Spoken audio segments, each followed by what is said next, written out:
कर्मों में जो आपने सत्कर्म किए, वो सत्कर्म जब लाभ देने के लिए तत्पर हुए हैं, तब वो आपके ही किए गए अनेक जन्मों के कर्मों का, शुभ कर्मों का परिणाम लाभ के रूप में सत्संग मिला। तो अनेक जन्मों में शुभ कर्म किए हैं, तो उसका फल क्या मिला? भगवान की कथा का सत्संग।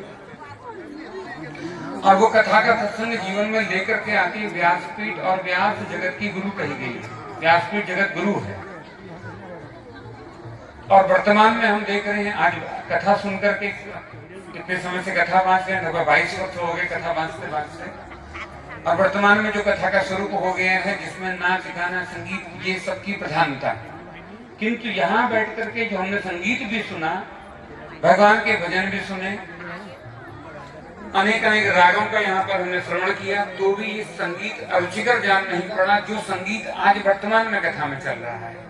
तो ये बड़ा आप सबका ये भाग्य है, ठाट गोदाम का भाग्य है कि आपको समुद्र वाणी में, समुद्र वाणी में वाल्मीकि रामायण में भगवान वाल्मीकि के लिए कहा गया, वंदे वाल्मीकि कोकिल कंठ। वाल्मीकि भगवान कौन है? कोकिल कंठ है। और महाराज जी ने मेरे लिए कहा कि मैं संगीतकार नहीं, मैं संगीतकार नहीं, मैं काक कंठ हूँ।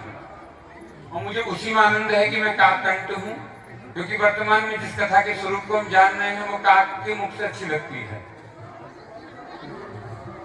उत्तरकांड में काकभूषण जी का ही चरित्र आता है। तो बहुत समय न लेते हुए मैं कहूँ कि जो यात्रा यहाँ तक हुई है, इस यात्रा का फल क्या है? प्राय सब लोग कहेंगे, चिंतन में आएगा, मन में आएगा कि भगवान का दर्शन हो जाए, सत्संग का फल ये है। और मैं एक बात कहूँ आपसे, राम जी का दर्शन, भगवान का दर्शन भी हो जाए तो भी जीवन में कुछ विशेष घटित नहीं होता। राम जी का दर्शन मिलना भी पर्याप्त नहीं है, भगवान राम का दर्शन हो जाना भी पर्याप्त नहीं है। श्री हनुमान जी महाराज जी को राम जी का दर्शन कहाँ हुआ था? 7 कांड है ना। हनुमान जी को प्रभु श्री राम कहाँ मिले? अरण्य कांड में। ठीक है, अरण्य कांड में मिले, तो भी हनुमान जी के जीवन में वो धन्यता नहीं आई जब तक श्री हनुमान जी महाराज भक्ति की खोज में नहीं निकले। और भक्ति कौन है? वाल्मीकि रामायण में प्रभु श्री राम जी ने श्री सिया जी को उद्बोधन करते हुए कहा, सीते तुम पराभक्ति, सीता पराभक्ति है। जब तक जीवन में भक्ति की खोज नहीं आती, राम मिल भी जाए, और ऑलरेडी मिला हुआ है, कहाँ नहीं है राम? वो तो यत्र तत्र सर्वत्र है। ईश्वर सर्वभूतानां हृदय से अर्जुन तिष्ठति कह करके कह दिया कि भगवान सब भूतों में विद्यमान है। नरसिंह अवतार का प्रमाण आपको मिलता है कि स्तंभ से प्रकट हो जाते हैं। हिरण्यकश्यप प्रश्न पूछता है, पासो यदि सा सर्वत्र माना स्तंभे न दृश्यते, खंबे में नहीं दिख रहा, तो क्या उस खंबे से प्रकट नहीं है? भगवान की सर्वव्यापकता, सार्वभौमिकता का प्रमाण यत्र तत्र सर्वत्र विद्यमान है। परमात्मा सर्वत्र है, इससे भगवान का मिलना कोई बड़ी घटना नहीं है। वास्तविक मिलना भक्ति है। जब जीवन में भक्ति आती है, तब जीवन में धन्यता आती है। और वो भक्ति की खोज में से हनुमान जी महाराज निकले, और समुद्र सामने आया। संसार को भी तो समुद्र ही कहा है ना, संसार भी तो समुद्र ही है। यद्यपि हमने उसको नाम दे दिया भवाटवी, वैतरणी, समुद्र, हमने नदी कहा, किंतु है सागर ही, पार ही करके जाना है। अनेक अनुसंधान करते हैं, चाहे कि पूछ पिंडदान इत्यादि अनुसंधान करते हैं कि पार होंगे कि नहीं होंगे, खबर नहीं मारे, किंतु वैतरणी है बड़ी कठिन। ये संसार बड़ा कठिन है पार करना। बड़े बड़े योगी यति भी कठोर तप करते हैं, तब कहीं जाकर के पार होते हैं कि नहीं होते हैं, खबर नहीं। तो हनुमान जी महाराज भी समुद्र के तट पर पहुंचे, पूरी वानर सेना, रीछ सेना को लेकर के। और जब समुद्र सामने आया, तो हनुमान जी महाराज जी भी करके बैठ गए, अपने सिर पकड़ के बैठ गए कि इतना बड़ा सागर कैसे पार होगा। कौन हनुमान? ज्ञानी नाम अग्रगण्यम, ज्ञानियों में जो अग्रगण्य है उसकी ये दशा हो जाती है महाराज संसार समुद्र देख करके। अतुलित बलधामम, जो अतुलित बल के धाम है, उनकी ये दशा हो जाती है कि संसार समुद्र को देख करके वो भी अपना माथ पकड़ देते हैं, कैसे पार होगा। तब उस समय एक व्यक्ति खड़ा होता है, जामवंत के वचन सुहाए। कौन है ये? गुरु है। बिना गुरु के संसार सागर पार नहीं होता। हनुमान जी महाराज जी को भी आवश्यकता पड़ती है किसी जामवंत की। और बड़ी अद्भुत बात आपसे कहूं कि जामवंत भी जीवन में आ जाए अर्थात गुरु भी जीवन में आ जाए तब भी सागर पार नहीं होगा जब तक जामवंत के वचन तुम्हें प्रिय नहीं लगेंगे। गुरु के वचनों से जब तक तुम्हें प्रेम नहीं होगा तब तक सागर पार करने का सामर्थ्य बल भीतर प्रकट नहीं होगा। शूर्पणखा का आज अच्छा वृतांत सुना, बहुत रसमय वृतांत था। मैं थोड़ी नवीन दृष्टि से बात करूं। शूर्पणखा भगवान श्री राम के पास गई वन में। राम जी हैं, सिया जी हैं, लक्ष्मण है। और शूर्पणखा कौन? जो अधम है, पापी है, दुरात्मा है, राक्षसी है। भगवान के सम्मुख गई है। भगवान किससे कहती है? तो सुनो पुरुष न मोसम नारी। कोई बात गलत कही शूर्पणखा ने? किसको चाहती है? राम जी को चाहती है। यहाँ कौन है जो राम जी को नहीं चाहता? शूर्पणखा जी भी राम जी को चाहती है, हम भी राम जी को चाहते हैं। तो अंतर क्या है महाराज? अंतर एक ही है, बिना गुरुमुखी हुए गई है, इसे राम स्वीकार नहीं करते हैं। बिना गुरुमुखी हुए गई है। और किसके पास भेजा राम जी ने? लक्ष्मण के पास। लक्ष्मण कौन है? यति है। रामचरितमानस में पूज्यपाद गोस्वामी तुलसीदास जी ने लक्ष्मण को क्या कहा? जति, यति। यति कहते सन्यासी, साधु। गुरु वैरागी है लक्ष्मण। और गुरु होता कैसा? वैरागी तो होता है जिसके पास वैराग्य, प्रत्येक प्रकार का वैराग्य जिसमें सिद्ध हुआ है, ऐसे लक्ष्मण गुरु हैं। गुरु के पास भेजा और गुरु ने क्या किया? नाक और कान काट दिए। पूज्य महाराज जी निवेदन कर रहे थे, नाक कान कटे। लक्ष्मण है कौन? वीर योषिताम। सुंदरकांड में पंक्ति आई और प्रभु श्री राम जी ने लक्ष्मण के लिए कहा, लक्ष्मण हनई निमित्त महु देते। लक्ष्मण का एक बाण पूरी राक्षस निराशक वृत्ति का संहार करने के लिए पर्याप्त है। और एक ऐसा बलिष्ठ पुरुष, बलवान पुरुष, वो भी क्षत्रिय कुल संपन्न, क्षत्रिय कुल में उत्पन्न पुरुष किसी स्त्री के नाक और कान काटेगा क्या? शोभा देगा उसको? नाक और कान नहीं काटे। गुरु मिला है ना, गुरु सबसे पहले नाक और कान ही काटता है। नाक कहते हैं अहंकार को, और कान क्या है? जो संसार की सुन रहा है। गुरु कान काट के कन्फड़ा बना देता है। अब संसार की नहीं सुनोगे, अब जो सुनोगे वो संतों की सुनोगे, जो सुनोगे वो कथा की सुनोगे। तो गुरु नाक और कान नहीं काटता, किसी स्त्री के नाक और कान नहीं काटे। नाक का मतलब है अहंकार, हम अहंकार लेकर के घूमते हैं। गुरु सबसे पहले अहंकार काटता है। संसार को सुनने वाले ये कर्ण मिटा देता है। अब जो सुनोगे तुम अपने अंतर मन की सुनोगे, जो भीतर रस प्रवाहित है राम रस, उसकी सुनोगे। तो नाक और कान काट दिए। और देखो गुरु परंपरा में शूर्पणखा आई है। और एक बार गुरु परंपरा में आ जाए, व्यक्ति दीक्षित हो जाए, जैसे हम अब दीक्षित हैं किसी परंपरा में, हम अब जिसको दीक्षा देंगे वो हमारी ही परंपरा में आएगा। ठीक बात है महाराज जी? शूर्पणखा किसके पास गई? रावण के पास। और रावण को भी शूर्पणखा ने जति बना दिया साहब। रावण को भी शूर्पणखा ने क्या बनाया? जति बनाया है। और रावण किसको चाहता है? भक्ति को। राम जी को नहीं चाहता है। शूर्पणखा किसको चाहती है? राम जी को, किंतु भक्ति को नहीं चाहती है। जब तक दोनों की चाहना नहीं होगी, भक्ति की और भगवंत की, तब तक न भगवान स्वीकार करते हैं न भक्ति स्वीकार करती है। और रावण आया, इसका प्रमाण देखो। शूर्पणखा की जति लक्ष्मण की परंपरा में रावण दीक्षित हुआ है, इसका प्रमाण मानस में ही मिलता है। आवा रावण जति के भेषा। रावण आया सिया जी का हरण करने के लिए किस भेष में? साधु के भेष में। अंततः रावण को भी पता है भक्ति को अपनी लंका में लेकर के आना है, थोड़ा बहुत तो साधु बनना ही पड़ेगा। ये रावण को भी खबर है।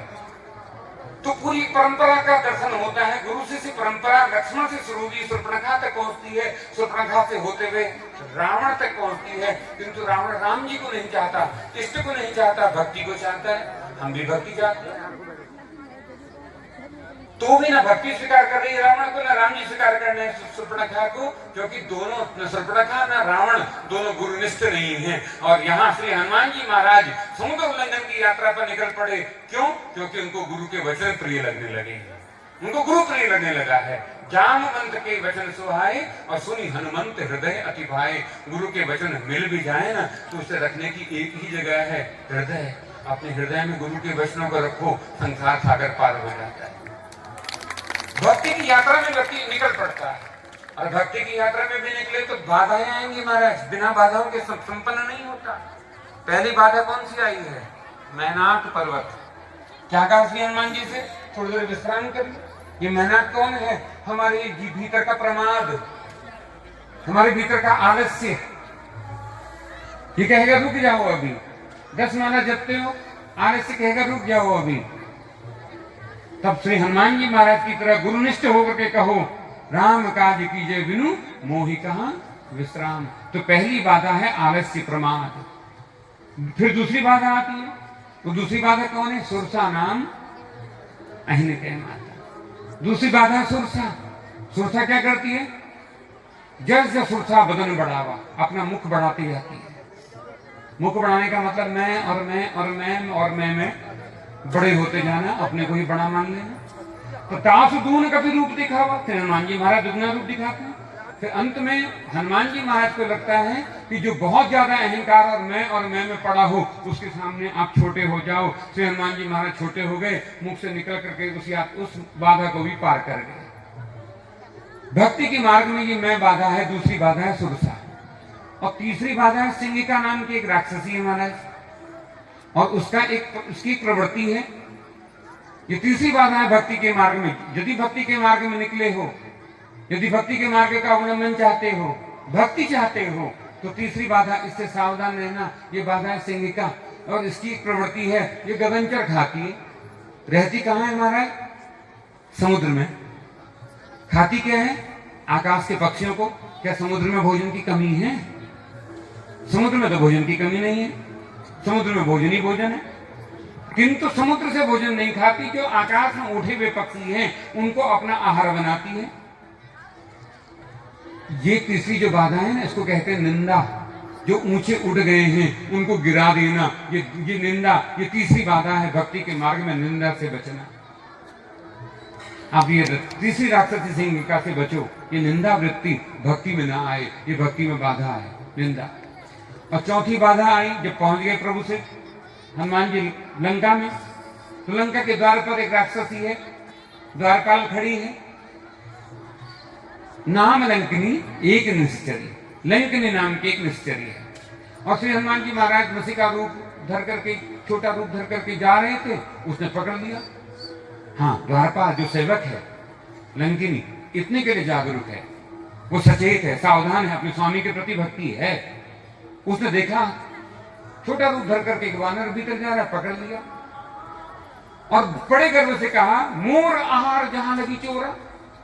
और उसी समय श्री हनुमान जी महाराज को क्रोध आया और एक मुष्टिका प्रहार किया। मुठिका एक महाकपि हनी रुद्र बमत धरनी धनी। एक मुष्टिका मार दी लंकिनी को। ये कौन सी बाधा है? ये जो बाधा है ना लंकिनी, भीतर कुछ है और बाहर कुछ है। हनुमान जी ने मुष्टिका प्रहार क्यों किया? इसलिए किया, हनुमान जी ने कहा, कह रही है मोर आहार जहां लगी चोरा, असत्य भाषण करती है। भक्ति के मार्ग में ये चौथा असत्य संभाषण, असत्य वाचन, भीतर असत्य हो जाए, भीतर असत्य भरा है किंतु बाहर हम संत बने बड़े हैं। मोर आहार जहां लगी चोरा, इतना बड़ा चोर रावण तूने भीतर बैठा रखा है, उसको तो आहार नहीं बनाया अब तक। वो हमारी भक्ति रूपी सीता को चुरा लाया है, उसको तो तूने मारा नहीं, और मुझसे कहती है मोर आहार जहां लगी चोरा। मतलब भीतर तुम कुछ और हो और बाहर तुम बता रहे हो तुम कुछ और। ये असत्य संभाषण भक्ति के मार्ग में चार बाधाएं हैं महाराज। इनसे जो बच जाता है वो सीता जी रूपी भक्ति को प्राप्त कर लेता है। और जैसे श्री हनुमान जी महाराज सीता रूपी भक्ति के सम्मुख पहुंचे और हनुमान जी महाराज ने हाथ जोड़ करके क्या कहा, अब कृत्य भयों में माता। कब कृत्य? जब सिया जी का दर्शन हुआ तब जीवन में धनता आई। जब राम मिल गए थे अरण्य कांड में, तो श्री हनुमान जी महाराज ने एक बार भी घोषणा नहीं करी, महाराज हम आपके दर्शन पाकर के धन्य हो गए। किंतु जब जीवन में भक्ति आई तब जीवन में वास्तविक धन्यता आई है। इसलिए श्री हनुमान जी महाराज ने कहा, अब कृत्य भयों में माता। तो ये भक्ति आपको मिले, इस भाव के साथ मैं अपनी वाणी को यहाँ पर विराम दे रहा हूँ। इतनी देर आपने मुझे सुना और मुझे बड़ा दुख है, भीतर से एक संताप भी है कि मैं पूरी कथा सुन नहीं पाया। अगली बार शीश महल में कथा हो और मुझे अगर अवकाश मिलेगा, क्योंकि अभी दिल्ली कथा करके आया था और जो रिपोर्ट में आश्रम बनना है तो उस काम में थोड़ा व्यस्तता हो गई, मुझे पुनः दिल्ली जाना पड़ा, थोड़ा सा विकार उत्पन्न हुआ तो उसके लिए टेस्ट कराने मुझे दिल्ली जाना पड़ा। आज मुझे अवकाश मिला उसमें भी, और ऐसे समय आया जब ऑलरेडी आप देर हो चुकी है आप। तो अगली बार कभी अवसर मिलेगा तो मैं आऊंगा, और आपको महाराज जी के साथ संगत करने का अवसर मिलेगा तो थोड़ी देर कथा में 10-15 मिनट और लूंगा आपसे। तो आप सबके जीवन में गुरु भक्ति आए, बिन गुरु भव निधि तरह ही न कोई। और गुरु मिल जाए देह के रूप में, उसे देह भर मत मान लेना, उसे देह मत मानना। बंद हूं गुरुपद कंज कृपा सिंधु, नर रूप हरि, न रूप में हरि ही होता है गुरु, उसको हरि मान करके व्यवहार करना। तो आपके जीवन में तब धन्यता भक्ति आ जाएगी। और जब जीवन में भक्ति आती है तो भागवत में कपिल भगवान देवहूति से कहते हैं भक्ति ज्ञानाय कल्पते, तब जीवन में भगवान प्रकट होते हैं। बिना भक्ति के भगवान का दर्शन नहीं होता। तो आप सबको भक्ति मिले, ठाट गोदाम में तो हो ही, ये भक्ति रूपी ठाट भी आपके जीवन में आ जाए तो भगवान का, जो कहते हैं हमारी पहाड़ी भाषा में, सिंहासन को, तो राज आपको प्राप्त हो जाए। तो इस भाव के साथ अपनी वाणी का विराम। बोले वृंदावन बिहारी लाल की, श्री राघवेंद्र सरकार की, अयोध्या महारानी की, राम जन्मभूमि की, कृष्ण जन्मभूमि की, काशी विश्वनाथ की, श्री व्यासदेव भगवान की। नमः पार्वती पतये हर महादेव। जय जय श्री राम।